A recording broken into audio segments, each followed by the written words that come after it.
buenas noches, queridos dichosos. Hace ratito yo en el Twitter les decía que pusieran alerta a todos sus sentidos porque vamos a empezar ya la dichosa palabra, es decir, su vista, su olfato, su oído, me falta una, su gusto. Y justo alguien me decía, ¿y el tacto? Bueno, pues el tacto les toca a ustedes, así que pónganse buzos. Buenas noches, bienvenidos a la dichosa palabra, aquí mis compañeros.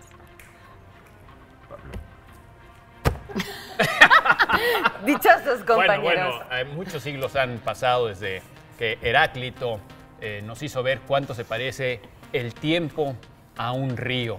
Gerardo Diego, por ejemplo, dirigiéndose al río Duero, le decía: ¿quién pudiera, como tú, a la vez quieto y en marcha, cantar siempre el mismo verso, pero con distinta agua? Hoy quisiera recordar unos versos de Renato Leduc, no su famoso soneto al tiempo, sino estos otros, porque le asigna al tiempo una curiosa y extraña cualidad: voluntad propia. Más adoradas cuanto más nos hieren, van rodando las horas porque quieren. Y así estaremos nosotros esta hora con ustedes, rodando porque queremos hacerlo. Soy Pablo Bovilloso, buenas noches. Bueno, hace una semana me regalaron Sorpresas en Palabras, un libro de ediciones Tecolote de Libura y López Garza, y trae una serie de historias, además muy buenos dibujos de Aníbal Delgado. Por ejemplo, historias etimológicas, que es parte de lo que hablamos aquí en la dichosa palabra. Alfil, la palabra alfil viene de elefante. Yo no sabía esa. El colmillo del elefante. Marfil es de hueso más elefante y el fil es de el puro elefante. Ojo, filósofos, porque la cuestión es que los ejércitos hindús estaban compuestos de infantería, caballería y elefantería. Así es. ¿Sí? Alfil. Muy interesante. Yo no me lo sabía. Muy buen libro de Tecolote. Muchas gracias. Yo soy Eduardo Casar y estas son Sorpresas en Palabras. Claro, y que en el ajedrez, pues cuando llegó el ajedrez en la época de las cruzadas a Occidente, pues no tuvieron otra alternativa más que la de... ¿Estás tirando tu tablero? Sí, estoy tirando el tablero de ajedrez. Jaque mate. No tuvieron otra alternativa más que la de convertir, como no había elefantes, pues convertir los elefantes en obispos, ¿no? En obispos, que realmente es la idea del alfil, que representaba obispos originalmente. Bueno, Sesgo al fil, dice Borges. Sesgo al fil, padrísimo, los dos poemas de ajedrez, exactamente. A ver si los recitamos después aquí. Aquí en esta nueva temporada hemos hecho preguntas a ustedes, la pregunta de hoy, acerca de libros, que qué libros les gustan más, que qué libro no recomendarían, o qué libro sí recomendarían, o cuál fue el primero que leyeron, etcétera. A mí me gusta mucho una frase del gran Émile Cioran que dice: un libro debe remover heridas, provocarlas incluso. Un libro debe ser un peligro. Soy Germán Ortega, ¿cómo les va? Muy buenas noches. ¡Qué peligro! Un peligro. Mañana 18 de agosto se cumplirán 157 años de la muerte de Honoré de Balzac, este escritor francés que nos regaló cosas como La comedia humana, por ejemplo, entre otras muchas joyas. Dicen que pasó épocas de mucha penuria y era un problema, desde luego, para su descontrolado apetito, y porque dicen que comía mucho y que bebía hasta 50 tazas de café turco diarias. Imagínense nada más el estado de nervios que le pondría al señor Balzac. Pero él, cuando vivía en esa guardilla en París, pues no tenía muebles, no tenía casi de nada en su casa, y entonces se le ocurrió poner notitas, escribir en las paredes lo que él imaginaba que podría ver y que le gustaría ver ahí. Por ejemplo, ponía paneles de palo rosa y una cómoda. En otra pared ponía tapices gobelinos con espejo veneciano, y en otro, encima de la chimenea, ponía cuadro de Rafael. Esto nada más para demostrarles que la imaginación, la creatividad, la lectura y la escritura, si no es que gratis, por lo menos tienen un bajo costo. Así que anímense, y les dejo con la frase que decía él, que decía: un libro hermoso es una victoria ganada en todos los campos de batalla del pensamiento humano. Ustedes no batallen más, quédense con nosotros una hora más, porque ya vamos aquí a empezar con las dichosas palabras. Y empezamos con la invitación para que compartan con nosotros su opinión acerca de cuál es el mensaje de Pedro Páramo. Si recordarán, porque yo no estaba presente, pues aquí hace un par de semanas se mencionaba justamente sobre la moraleja de los libros, sobre, bueno, ustedes... El mensaje, sí. Entonces, pues a nosotros se nos ocurrió que nos contaran justamente cuál es el mensaje, en su opinión, que tiene Pedro Páramo. Así que ya dedíquense a escribir desde hace un ratote, ya empezaron a llegar algunas muy creativas respuestas, así que muchas gracias. La Dichosa 22 es nuestra cuenta en Twitter, La Dichosa Palabra, nuestro perfil en Facebook. Empiecen, sigan, porque ahí van a estar apareciendo, como verán ahí en sus pantallas, algunas de sus respuestas y las iremos pues, aquí compartiendo con todos ustedes. José Luis Monroy también quiso compartir con nosotros, espero que no sea su caso, el origen de la palabra adulterio. El origen del adulterio lo tenemos muy claro. Ahora, de la palabra... Oye, espero que no es el caso de su mujer, ¿no? De él. Sí. Pues de ninguno, ¿no? ¿Para qué vamos a empezar con problemas? No lo haya experimentado con cosas de género. Personalmente. Bueno, como todos sabemos, pues el adulterio, pues es, digamos, quebrar, diríamos, la promesa de fidelidad en el matrimonio y que en la mayor parte de los países del mundo actualmente, por fortuna, pues no tiene consecuencias penales, ¿no? No tiene consecuencias penales, pero en algunos países, dependiendo de la moralidad religiosa y de cómo la moralidad religiosa y las costumbres están vinculadas a los sistemas jurídicos, desgraciadamente donde no está muy separado la moralidad religiosa del Estado, pues a veces está penalizado todavía. En África, en algunos lugares, está penalizado y incluso con condenas duras, ¿no? Pero bueno, la palabra adulterio, a mí se me hace padre que normalmente los lingüistas, pues todos saben que viene de ad alterum, o sea, a otro, ¿no? En latín, a otro, ad alterum, que de alter se convierte en úter. Y por eso, y luego en ulter, ¿no? Entonces, ad alterum es a otro, o cerca de otro, o contagiado por otro. De aquí los lingüistas supusieron, desde el siglo XVIII, que la palabra adulterio venía de que algo está cerca de otra cosa, y por eso está relacionada, dijeron, con adulterar, que quiere decir ad es a otro o cerca de otro. Entonces, ad alterum podría ser, pensaron, cerca de otro. Sí, bastante cerca. Bastante, sí. Exactamente, bastante cerca de otro. Y que porque hay que decir, perdona que te haga el paréntesis, pero que sí hay un ayuntamiento carnal. Es decir, no vale nada más el adulterio, no es pensar en el otro, ni imaginártelo, ni rozarle, ni darle un besito. Bueno, en los evangelios Jesús dice con toda claridad que incluso desear a la mujer de tu prójimo ya está cometiendo adulterio. Pero eso no es lo que penan las leyes. No. Eso sí sería imposible, imagínate. Claro, pero sí, pero incluso la palabra ahí traducida por San Jerónimo es adulterium, ¿no? Es ese sentido latino. Ahora, el asunto está que, pues, pensaron, quiere decir que algo que está cerca o muy cerca contamina, ¿por qué le señalas contamina al otro, y de ahí viene el sentido de corrupción, porque decimos que algo se adulteró porque una sustancia adulteró a otra porque se mezcló. Pierde su pureza. Que pierde su pureza. Entonces, como una mujer, generalmente, digo, también un hombre, pero generalmente las mujeres han sido más penalizadas, ¿no? Claro. Pero bueno, en México esta era la idea del origen, pero ahora sabemos por algunas investigaciones desde principios del siglo XX, algunos investigadores, Harding y Hartley y otros, creo que una señora que se llamaba Brash, desde los años 20, descubrieron en algunos textos latinos más primitivos la expresión ad alterum se conferre, o sea, a otro se confiere, a otro se da. Y entonces ahora todos estos investigadores, historiadores del idioma y de las costumbres, creen que no viene realmente de este sentido de adulterar y de contaminar, de corrupción moral, sino viene de que en las antiguas sociedades, incluso en el mundo latino primitivo, recuerden que la palabra, una vez lo tratamos aquí, matrimonio y patrimonio tienen el mismo origen. O sea, monium quiere decir propiedad, o sea, bien, y entonces matrimonium eran los bienes, las propiedades de las mamás, y patrimonium eran los bienes de los papás.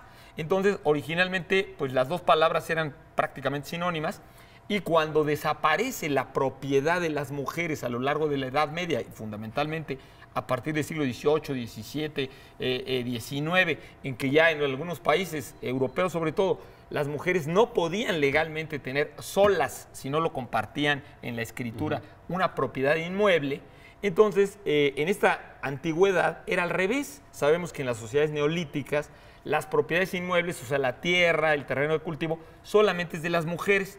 Entonces, ¿qué quiere decir? Como nada más lo tenían las mujeres, en la sociedad latina primitiva, cuando una mujer se enamoraba de otro hombre, aunque tuviera hijos con otro, pues le daba sus propiedades al nuevo marido.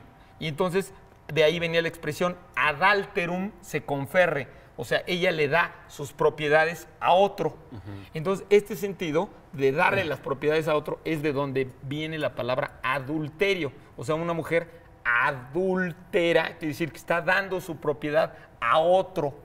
Pero semánticamente sí hay como una serie de diferencias entre el adulterio y la adulteración, porque la adulteración sí tiene que ver con la contaminación y la falsificación, a pesar de que etimológicamente, incluso léxicamente, no hay tanta diferencia. Tú vas a los diccionarios y hablan de adulterar sin ninguna distinción. Pero a lo que voy es que en el sentido primitivo realmente no tenía nada que ver con corrupción o con degeneración moral, sino simplemente que quería decir a otro se le da la propiedad. Por eso en la Biblia se insiste en el Deuteronomio y se empieza a penalizar a las mujeres adúlteras porque lo que no quieren es perder, el hombre no quiere perder la propiedad. Oye, ¿y la palabra adulto tiene que ver con adulterio?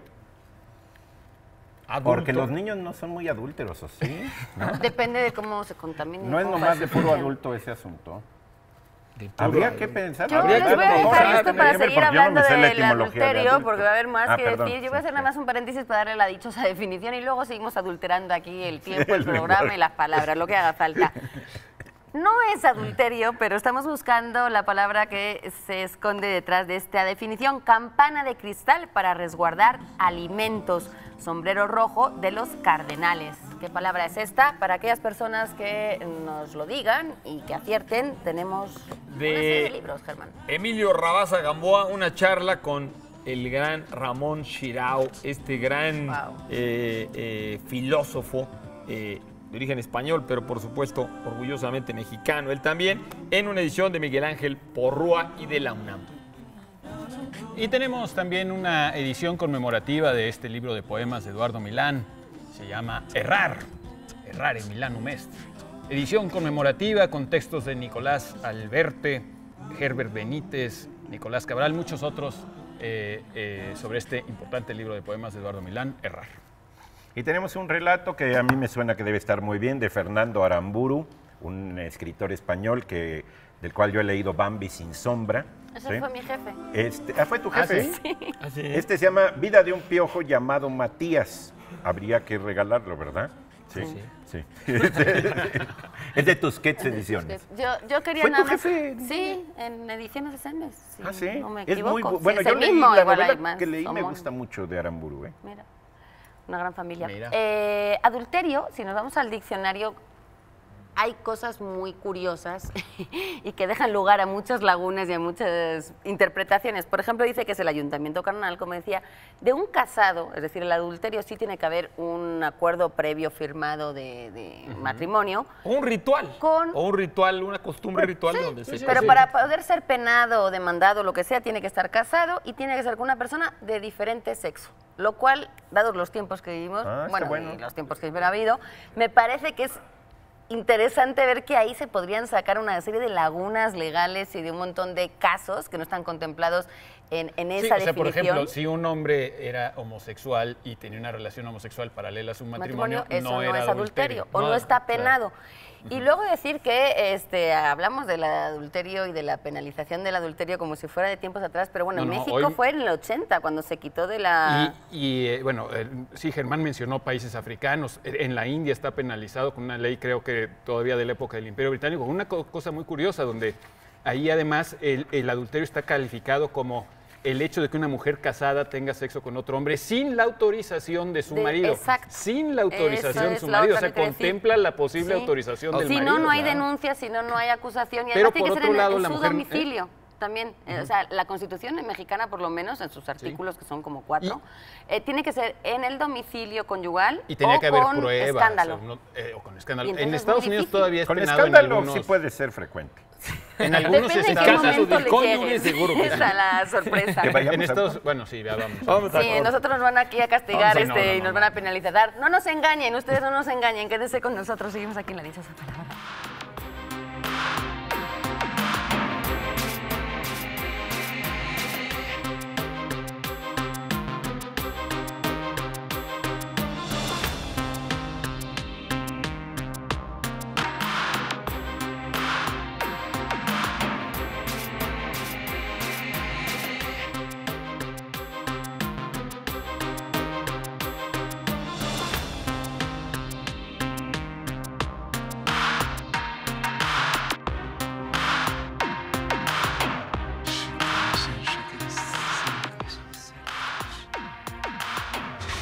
Continuamos aquí en La Dichosa Palabra. Antes de continuar hablando un poco acerca del adulterio, que durante el corte el tema seguía muy vivo, queremos invitarlos a ustedes a una emisión muy especial de La Dichosa Palabra la próxima semana, en particular a las personas que viven en el estado de Hidalgo o en los alrededores. Vamos a estar en la Feria Universitaria del Libro, quienes tuvieron la gentileza de invitarnos. Y la cita será, el programa será en vivo como siempre, desde el Polideportivo Universitario Carlos Martínez Balmori, que se ubica en la carretera Pachuca-Tulancingo en el kilómetro 4.5. O sea que si están en el centro, llegan caminando. 4.5 kilómetros, en una hora están ahí. Es entrada libre, así que nada más con llegar un poquito antes. Pero hay que llegar temprano, efectivamente, ¿no? Entonces, Sí, para sí. que ahí podamos disfrutar. Ahí Y estaremos vamos a el estar muy próximo sábado. contentos de estar en Pachuca. en Hidalgo, en Que hace Pachuca. mucho que no Otra vamos. vez, hace mucho que no vamos, ¿no? En la Airosa.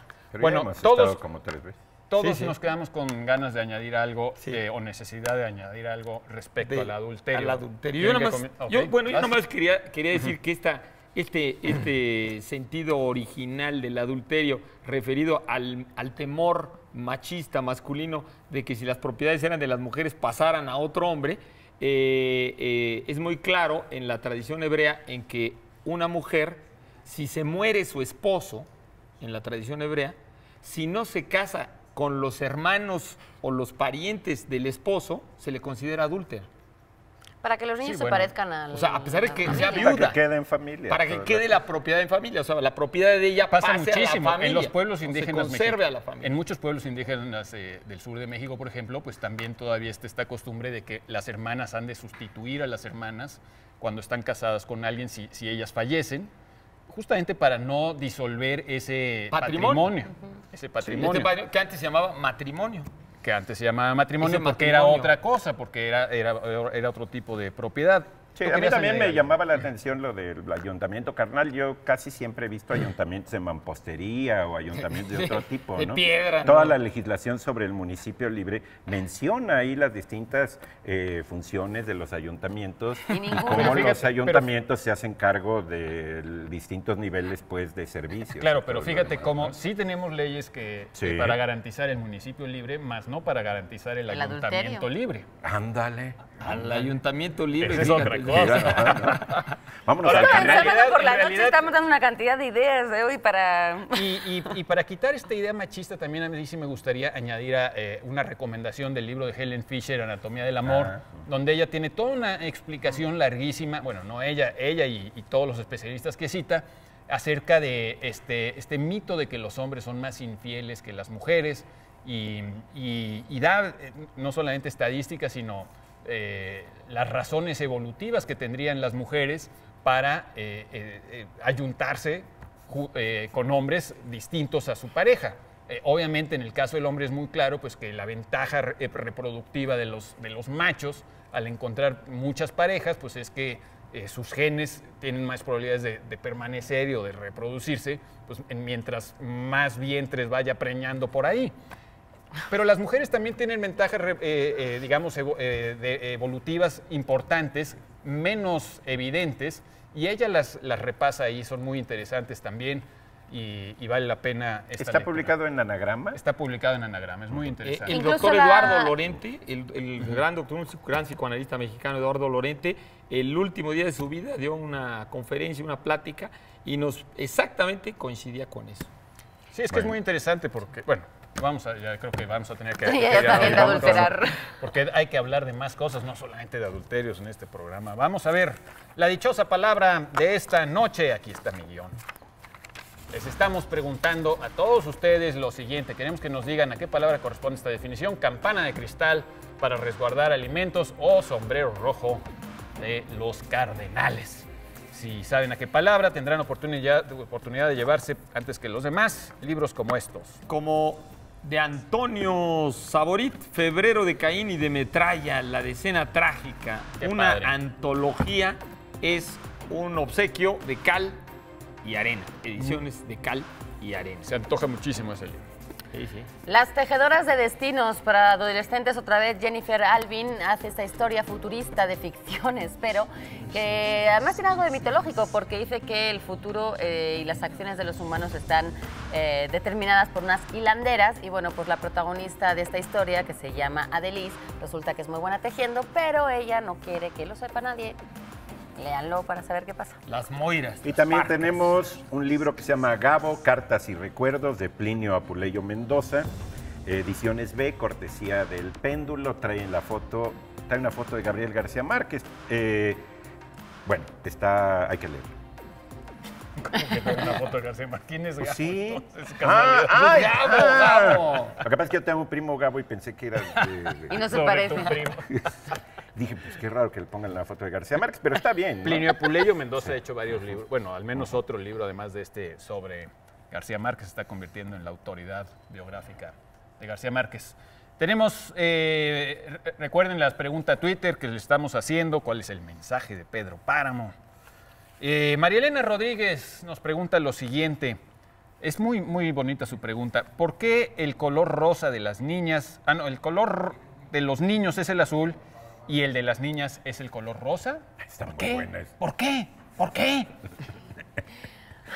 Yo me atrevería a decir que era mero marketing y moda Porque mira, impuesta ella va de y rosa y hospital. se Tú Mira, de mira, rosa y mira. él de azul. No, hay Aquí algo los más que tienen. marketing ahí, ¿eh? Miren, Ay, marketing. Hay algo más que marketing porque ustedes no vienen a vender nada. si yo me he visto de azul, entonces ¿qué pasa? Bueno, Ah. cuando él A se ver, vista de rosa, explícanos, pero Laura. hoy... Mira, yo lo que yo tengo entendido es que esto depende mucho de las épocas y de las culturas, como todo en la vida.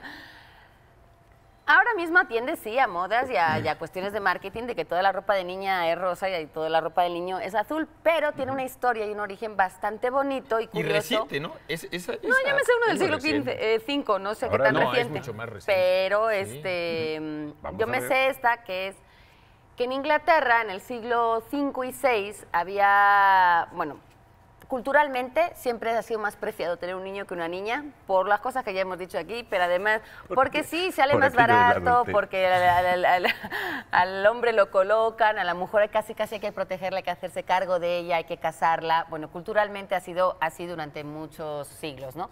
El caso es que evidentemente, hoy en día todavía en China, por ejemplo, es una desgracia Sí, tener sí, sí, niñas. sí. Entonces, durante muchos Con la años, política del hijo único, Único. el infanticidio que te femenino toca es una niña, es altísimo. horrible. Pero, Bueno, sobre pues todo había diríamos en los muchos niños. últimos 4 milenios. O sea, antes sabemos que todo era mejor tener niñas. es que Porque antes había era más problema sabios. para Bueno, sobrevivir. pero sí. vamos al Bueno, pero rosa, bueno. vamos al Bueno, rosa. vamos al rosa. Había mucha mortandad también y ellos habían hecho cálculos o se tenía la idea de que había más mortandad entre los niños que entre las niñas. Entonces, bueno, lo que hacían era un poco Lo cual es decir, cierto. Es cierto. yo no sé si esa Sí, es estadística cierto, no sé en qué está biológicamente, basada, sí, pero en el ahorita siglo sí. V ya lo sabían. El caso es que lo que hacían era pensar que esta mortandad se debía a que había unos espíritus malvados, maleficios y diablos y demonios que se acercaban a las cunas y enfermaban a los niños o, bueno, se llevaban, los mataban. El caso es que los niños morían. Lo que hizo entonces las creencias populares fue buscar un color, porque todos los colores siempre tienen un significado o Un simbolismo. tendemos a asignarles símbolos, señales, ¿no?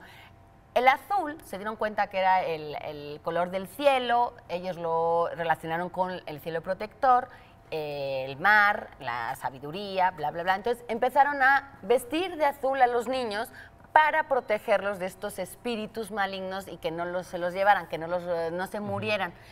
¿Qué pasó? Que a las niñas casi no las hacían, prácticamente no les hicieron caso y las dejaron ahí.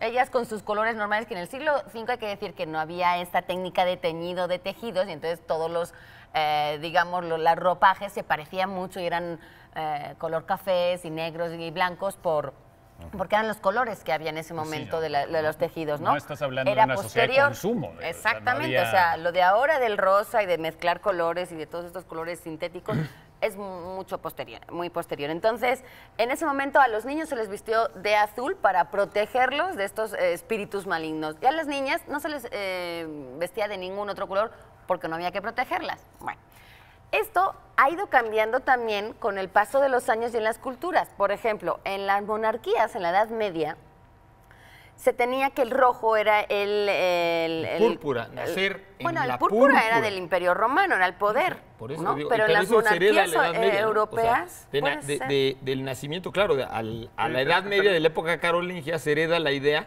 de nacer en la púrpura. Quería decir que eras como los nobles, o sea, solamente los nobles. No vayan a dar el nombre del sombrero rosa rojo, que es la dichosa palabra de esta noche, de los cardenales. El rojo era la sangre, la pasión, también el poder, la energía, y eso era para los hombres adultos, los que tenían que ver con los futuros reyes. ¿Qué pasa? Que cuando eran niños todavía era un pequeño rojo, un rojito, entonces era rosa. Rosa, sí. Se les vestía de rosa a todos los infantes y a todos los futuros gobernantes de cada país, eran rosa.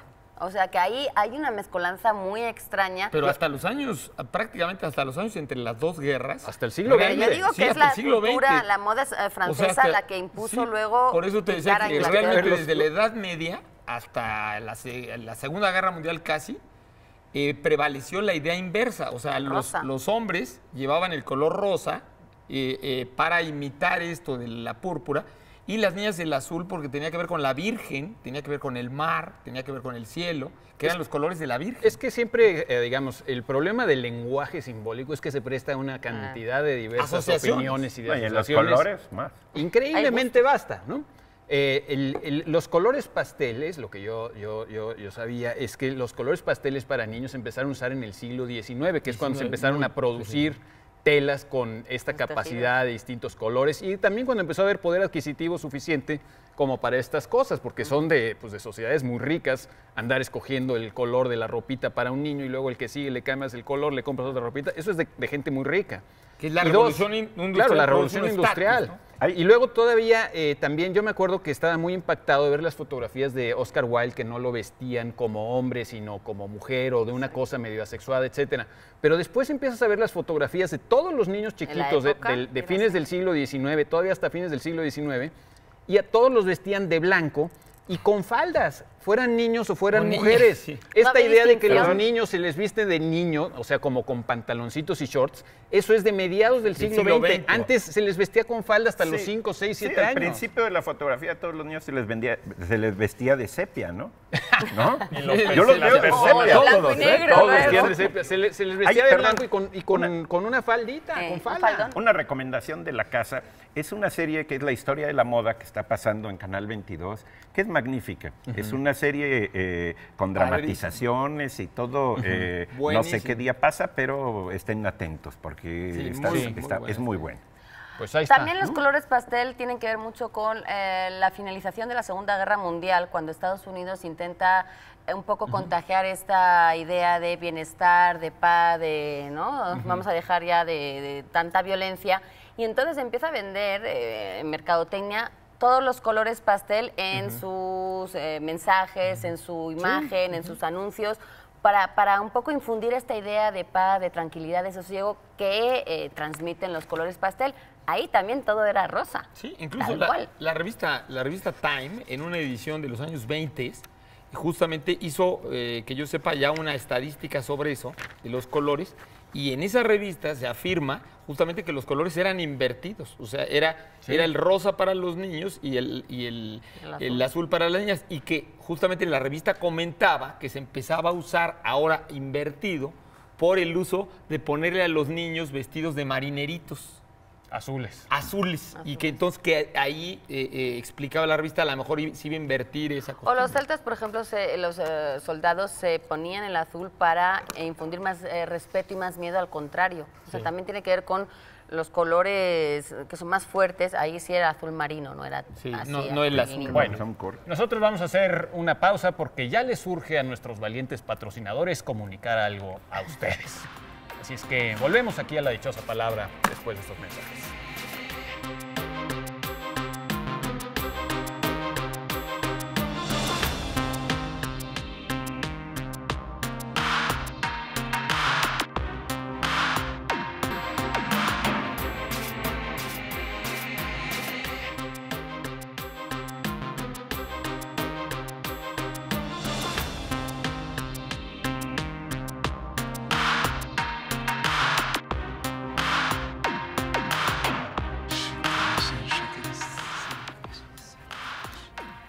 Seguimos aquí en La Dichosa Palabra. Han llegado respuestas muy interesantes a la pregunta que hicimos por el Twitter acerca de cuál es el mensaje de Pedro Páramo. Esta me hace mucha gracia. Alan Herrera dice que el mensaje es que la muerte no existe. Tabique Malévolo dice, no visites Comala. Y Josué Oz dice, me parece que el error estriba en creer que tiene mensaje. La relación puede ser equívoca, pero creo que más bien podríamos decir que es un Alice in Wonderland a la mexicana. ¿Alguien tiene alguna que quiera comentar? Muchos muy David interesantes. Esquivel dice que somos polvo. Otro dice... Y en piedra nos convertiremos. Exactamente. Dan Ro dice que al final todos estamos bien muertos. José Ernesto Rivera Pérez dice, no he tenido la oportunidad de leer esta novela, pero es obvio que la gente está tan deshabituada a hacerse este tipo de preguntas de propósito de las cosas que pocos son los que las responden. Eso me parece preocupante, dice José Eso no Ernesto. fue por Twitter, porque eso tiene más de 140 grados. Ah, sí. Saludamos al público que nos ve en otras ciudades a través de la señal internacional y también queremos decir que la retransmisión de este programa es a las 0:30 del miércoles. Y que la siguiente semana vamos a estar en Pachuca. Y la siguiente semana vamos a estar en el Polideportivo Universitario Carlos Martínez Balmori, allá en Pachuca. Hay un homenaje a la maestra Norma Román Calvo, una de nuestras más egregias dramaturgas, escritora de muchísimas obras de teatro y magnífica maestra. Va a ser el martes 20 de agosto en el aula magna de la Facultad de Filosofía y Letras de la UNAM. La maestra Román Calvo falleció hace poco y tiene ahora este merecido homenaje. O sea que la Nosotros- muerte sí existe pese a todo. A pesar sí, de pero Pedro a Páramo. pesar de Pedro Páramo, pero en realidad no existe en el sentido de Pedro Páramo porque, bueno, la obra de la maestra Román Calvo está ahí para ser representada y vuelta a, precisamente una de las formas de la inmortalidad es algo que tiene que ver con esta pregunta que nos hace Mario Rodríguez Zúñiga. ¿Es verdad que los griegos usaban la Ilíada como libro de texto? Bueno, si no entendemos libro de texto como lo entendemos, Como digamos, Como hoy exactamente, gratuito. Como gratuito de libro la de SEP. texto gratuito de la SEP, Con ortografía. etcétera, bueno, pues sí lo usaba, no solamente la Ilíada y la Odisea, eran libros que todas las personas educadas, y los Tenían buenos que- ciudadanos, no solo tenían que leer, Sí, estaba muy bien visto que supieran muchos Pasajes. versos de memoria, pasajes largos y que fueran capaces De de recitarlos. recitarlos de memoria en cualquier situación. Eso era de personas bien educadas y se usaban y las personas que recibían educación, pues evidentemente estos textos eran los dos textos absolutamente centrales de la tradición, de la identidad y del mundo helénico, ¿no? Recordemos muy brevemente tan solo pues que estos textos se pusieron por escrito al parecer en el siglo VII, algunos dan algunas otras fechas, pero aproximadamente en el siglo VII se pusieron por escrito y tratan en realidad de, bueno, recuperan una tradición oral acerca de una narración de un mundo ya perdido, de un mundo muy distante de esa época, más o menos unos 400 años. 500. 400, 500 años antes se considera que los sucesos que narra, los narra con esa inmensa distancia Homero, suponiendo que Homero haya sido una única persona y que haya sido un mismo autor el que escribió tanto la Ilíada como la Odisea, cosa que muchos dudamos bastante. Bueno, Pero sí, efectivamente, son Y hay que los decir libros que- esenciales de esa cultura. Qué curioso, en México no tenemos eso, pero en países europeos ha pasado esto varias veces. Digamos, para los alemanes, la Biblia de Lutero es un texto, fue un texto, sobre todo históricamente, muy, muy importante. Le acabó incluso de formar al idioma alemán. Lo mismo pasó con el griego de Homero, aunque era básicamente un griego jónico con variantes, pues fue muy importante para unificar y darle estructura a ese idioma. Hasta cierto punto la Divina Comedia de Dante también cumplió esa función, al Ahora, darle Pablo, al sí italiano. tenemos en México eso, porque tenemos la Ilíada y la Odisea. Claro. Sí. Como- Si, por ajá. ejemplo, tú lees un libro muy bueno que se llama Dilemas Clásicos, ¿sí? Vas a ver, ¿verdad?, que de ahí viene toda, realmente, ahí están las raíces de nuestra Es que es cultura. para y de entender, nuestro idioma, ¿no? es para entender la cultura de la que nosotros venimos. Ahora Es sí. decir, la cultura clásica, griega y latina, ahí están asentados muchas de las ideas y de los comportamientos y de las tradiciones que hoy en día todavía repetimos, claro, muchos siglos después, pero yo creo que en ese momento era para entender la ira, la muerte, la pérdida, el dolor, todos estos sentimientos que vemos en estos libros. Y hoy en día, además de eso, porque el ser humano sigue siendo el ser humano, lo es para entender de dónde venimos y un poco nuestra civilización. Entonces yo creo que Bueno, está la muy civilización oportuno Es cierto que todavía hoy leemos buscar- distinto que leen entonces. Los Claro, libros claro. cambian al paso del... Bueno, Bárico tiene una digamos, adaptación, de hecho, de claro, digo, fantasía. la civilización europea occidental que a partir del Renacimiento, justamente, reconstruye toda esta idea del clasicismo y que de lo clásico, tener clase, pues de ahí viene clásico, es regresar a fundarse en ese parámetro de referencia. Es el renacimiento de eso. De eso, ese es el Renacimiento. De hecho, ahorita ese si la mundo pregunta perdido, es ¿no? si lo leían como libro de texto, me parece que es el mejor ejemplo de lo que es una leyenda. O sea, el sentido original de la palabra leyenda es lo que se debería leer. Leer, aunque no supieras tú leer, tú deberías ir a quien lo lee para aprendértelo, escucharlo, ¿no? Al cuentista, lo que sea. Lo que se debe leer para comprender el mundo, o sea, la visión cultural que tienes. Entonces, podríamos decir que en la tradición occidental, y esta proto-occidental, que es el mundo clásico grecolatino, justamente la Ilíada y la Odisea, como tú decías, sería, en ese sentido de la palabra leyenda, lo que se debería leer. Eso quería decir, por eso se volvieron leyendas. ¿Qué quiere decir? Que la palabra leyenda no quiere decir lo que era real, lo que era existente, lo que era un hecho fáctico, como diríamos hoy los historiadores, un hecho concreto, sino lo que, aunque no hubiera sucedido exactamente como fue, es lo que merece ser leído, ¿no? Sí, Claro, ¿Y en ahora, qué sentido? entre los griegos de la época clásica, no solamente era importante por todas estas razones, sino que incluso se llegaba a emplear, digamos, como un ejemplo claro de las actitudes que debían tener ellos Heroicas. durante su guerra. Dicen, yo no sé de estas cosas, pero dicen que incluso de las estrategias de guerra se aprendía de la Ilíada y vaya, esas lecciones enormes de valor, de auténtica valentía que tienen la Ilíada y la Odisea también un poco en cuanto a perseverancia. Es decir, por ejemplo, todos los grandes guerreros de la Ilíada sienten mucho miedo. Mucho miedo, Claro. pero son Para valientes aceptarlo. porque se sobreponen al miedo. Bueno, París tiene ahí enfrentan. París y algunos otros tienen escenas de auténtica cobardía y son Que es vilipendiados por parte eso. del ser humano. Pero ser valiente significa tener miedo y sobreponerse a ese miedo. Y entenderlo. Eso era una lección que de veras hoy todavía deberíamos aprenderla. Es y no una la- Incluso desde información. el punto de vista formal, Aristóteles en la poética, esa es su referencia para diferenciar el enfoque dramático del enfoque épico. Ujú. Es decir, ahí es en Homero donde él halla todos los ejemplos de un mitos o una trama, de la construcción de una trama. Y la efectividad, yo insisto, la efectividad de estos libros era que O sea, eran que de texto grandes sí eran. lecciones de carácter.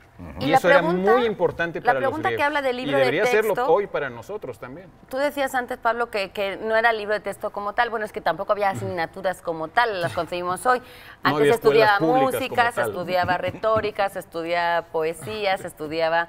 Y entre ellos se estudiaba la cultura clásica, que era la que ellos estaban viviendo. Entonces, hay que entender que no era un libro de texto, pero eran las lecturas que ellos utilizaban para entender y para luego esta retórica y esta dialéctica que ellos hacían luego en las academias, como en dice las Pablo, aulas. eran los guiones de comportamiento, que es la sustitución en la cultura griega de que no estaban tan claros los mitos, o sea, las historias sagradas habían quedado muy confundidas debido a la época oscura, y en cambio estos dos textos, la Ilíada y la Odisea, quedaron mucho más claros esas historias, y por eso sirvieron realmente, digamos, como de textos, de libros de texto, porque no había, salvo la teogonía de Hesíodo, no había realmente otros libros que reflejaran tanto los mitos y las historias de los dioses, sino eran especulaciones, tradiciones orales. En cambio, la Ilíada y la Odisea sí habían quedado, como tú dijiste, por escrito, ¿no? Y entonces eso que hayan quedado por escrito pero a la se vez vuelve un son, guión de son grandes lecciones de humanidad. Exacto. Laura mencionó esta adaptación de Alessandro Barico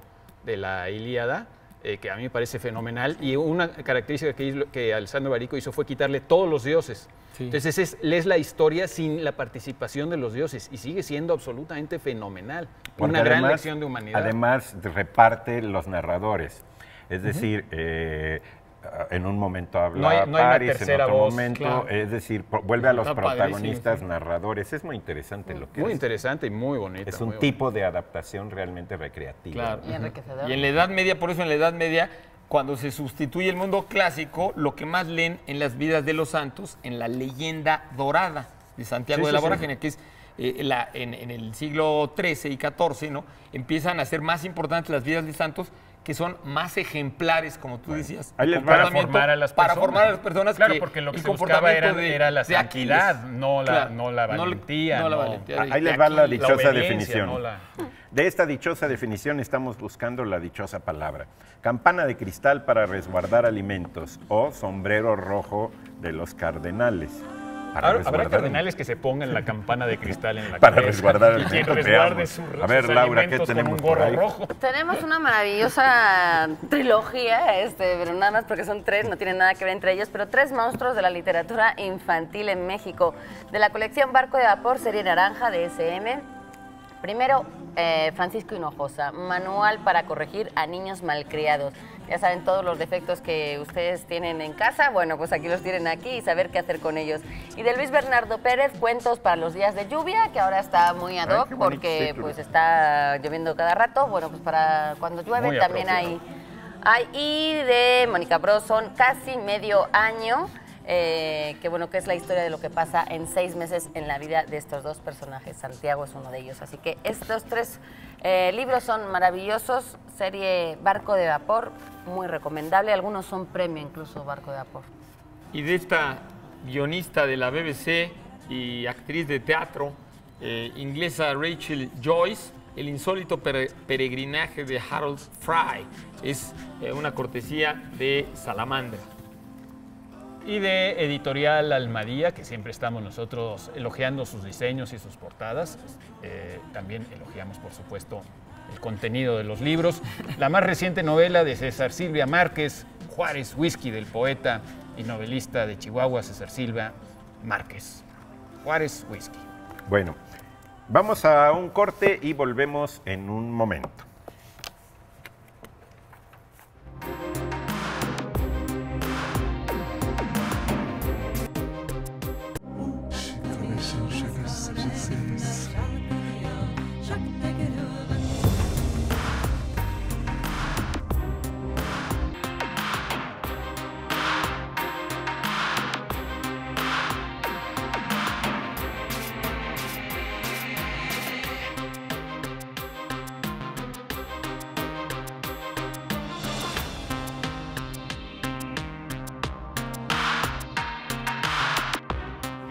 Vive en Nueva York. ¿Qué tal? Estamos aquí de nuevo en la dichosa palabra para cerrar el día de hoy, este sábado de tarde nublada aquí en la Ciudad de México. Agradecemos y mandamos saludos a nuestro público que nos ve en otras ciudades a través de la señal internacional de Canal 22 también. Y los invitamos a que se comuniquen con nosotros en nuestras redes sociales que aquí aparecen en la pantalla. Bueno, vamos con una pregunta de ustedes. Estaba preguntando a alguien aquí, ahora vamos a verle dónde está. Nos dice, Noami o Nocali @Zarefra. Ok. Que si podemos hablar acerca de Oliver Sacks. Oliver Sacks es un neuropsicólogo muy famoso. Porque tiene un libro con un título muy atractivo, El hombre que confundió a su mujer con un sombrero. ¿Sí? Hay otros que han confundido a sus sombreros con una mujer, pero son más solitarios. Tiene varios títulos, es un autor afortunadamente muy traducido. Y tiene una que se llama, por ejemplo, Un antropólogo en Marte, y habla de muchos casos donde ciertas afectaciones neurológicas crean comportamientos realmente insólitos. Es un gran divulgador de esto. Ahora, uno puede leer los libros de Oliver Sacks, tiene uno que se llama Veo una voz, sobre cómo imaginan y sueñan los sordomudos de nacimiento. Yo conozco uno que es el que quiero señalar ahí con mucho énfasis, que es con una sola pierna, se llama. Es realmente el momento en el que yo creo que Oliver Sacks abre camino, porque a él le sucede un accidente y tiene un problema de movilización en la pierna, pero entonces se da cuenta de que la narración dialógica con el doctor, entre el paciente y el doctor, crea posibilidades nuevas de aliviar, digamos, lo que neurológicamente está afectado. Ahí con una sola pierna, en el momento en que él comienza a caminar, lo hace porque sigue mentalmente una melodía, una cuestión musical. Entonces asocia lo musical de pronto a un centro que hace conexiones afectivas en el sujeto, que le hacen restaurar, por así decirlo, posibilidades de movimientos voluntarios. Entonces, yo enfatizaría una cuestión. No es solamente que Oliver Sacks sea muy buen narrador como divulgador de la ciencia, sino que las historias de sus pacientes son muy buenas y lo sabe oír. Es decir, es lo que llamaríamos una neuropsicología no pasiva, sino activa y dialógica. Crea muchas consideraciones ahí con una sola pierna sobre la cuestión de ese vínculo como un gran restaurador. Es interesantísimo. Bueno, su libro Musicofilia. Y hay que poner eso. Incluso en Musicofilia, que ese lo publicó Anagrama, es el último que yo compré de Oliver Sacks, ¿no? Buenísimo. Yo ahí he leído pocos, pero no venía con el compact, entonces no pude escuchar bien. No, hay un libro hay cosas así. Hay un libro de Oliver Sacks sobre México, sobre México hasta cierto punto. ¿No? Tiene un viaje a Oaxaca, porque él tiene la curiosidad de que es muy aficionado a los helechos, es miembro de la Sociedad Americana de Helechos, y organizaron una excursión a Oaxaca para venir a observar helechos. Al parecer en Oaxaca hay una diversidad de helechos muchísimo más grande que la que hay en todo Estados Unidos y Canadá. Y entonces él viene a Oaxaca a observar helechos y obviamente vio un poquito más de cosas. No sé si está traducido al español, pero ya lo publicó. Él es miembro de la Academia de las Artes y de las Letras. Bueno, todo el mundo lo conoce por su libro Despertares, no porque sea el mejor, sino porque se llevó al cine y fue un exitazo de taquilla con Robin Williams, que hacía de él. Es decir, está muy interesante esta manera de escribir sus libros a partir de las historias de sus pacientes. Uno siempre podría pensar en la confidencialidad entre paciente y médico, y él, sin balconear a nadie, yo creo que gracias a él hemos conocido muchas de estas problemas neurológicos que la gente un poco en el siglo XIX, sin embargo, sí tiene sus críticos. Tradición. Sí tiene sus críticos muy duros. Hay uno famoso que es porque se apellida Shakespeare. La verdad no sé cómo se llama, pero cualquiera que se apellide Shakespeare lo puede recordar fácilmente. Y él dice algo muy duro sobre Oliver Sacks. Él dice que es el hombre que confundió a sus pacientes con su carrera literaria. Claro. Pues sí, es que sí. Aunque está en esa frontera, ¿no? Es válido esa. Su primer como libro lector es delicioso. Fue sobre la migraña. Y muy interesante, como dice Eduardo, son historias interesantísimas. Es que están escritas no tanto como médico, por eso yo sí siento que un poco está mezclado esa carrera literaria, porque sí creo que hay una parte del escritor que prepondera de repente sobre su papel de médico, porque si uno lo puede entender es porque no es ni colega suyo, ni paciente, ni entendido en el tema, sino sería un... Quizás, digo, alargando un poco la comparación, quizás se parezca un poco a este periodista polaco Ryszard Kapuscinski, en el sentido de que yo no sé qué tan buen periodista era, pero es un magnífico escritor. Contador. Yo no sé qué tan buen científico sea Oliver Sacks, pero es un gran escritor. Ahora, y sus libros se disfrutan muchísimo. Los neuropsiquiatras que yo conozco lo respetan mucho, como el caso de Campillo, el doctor Campillo, que él me lo recomendó mucho.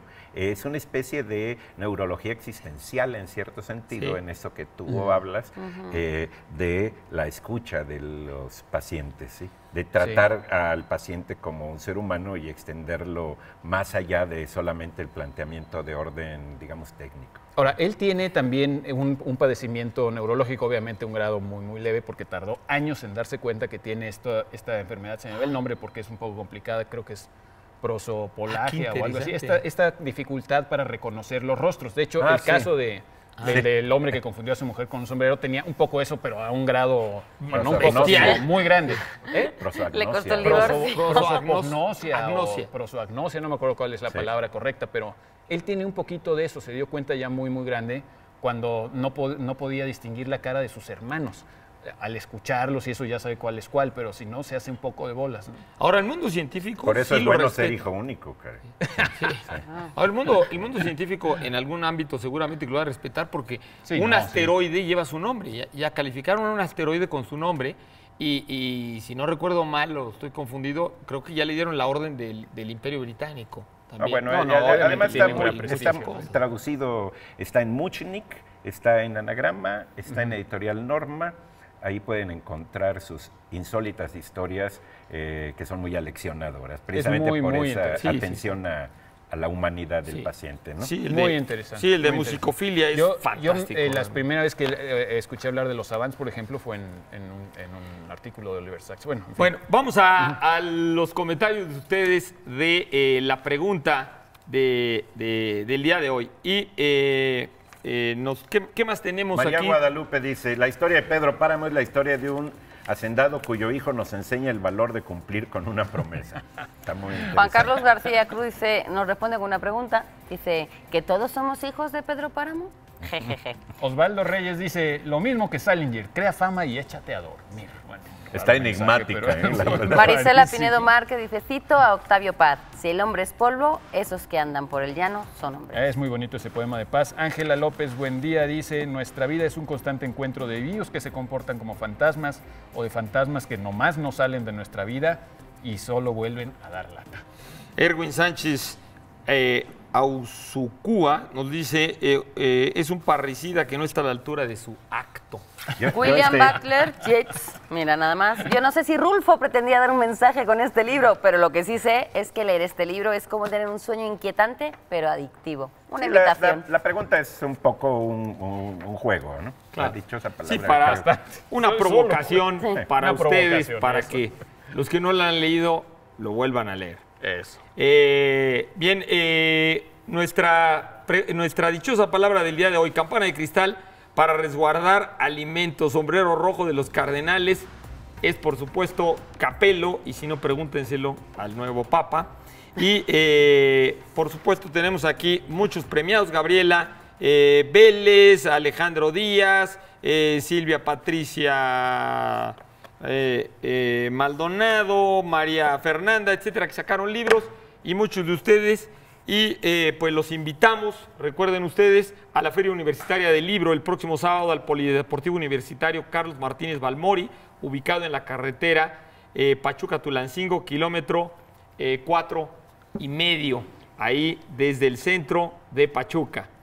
Estaremos ahí en una semana con ustedes, allá 24. Muy contentos en Pachuca, Hidalgo. Yo quiero mandar un saludo antes de irme a Humberto Baltasar y a Soledad González, que son los papás de una chica que conocí el jueves, que dicen que gracias a la dichosa palabra ellos empezaron, ella volvió a estudiar para sacarse secundaria y él escribió. Así que felicidades a todos y si nosotros logramos eso, orgullosos. Qué gusto, qué orgullo para nosotros.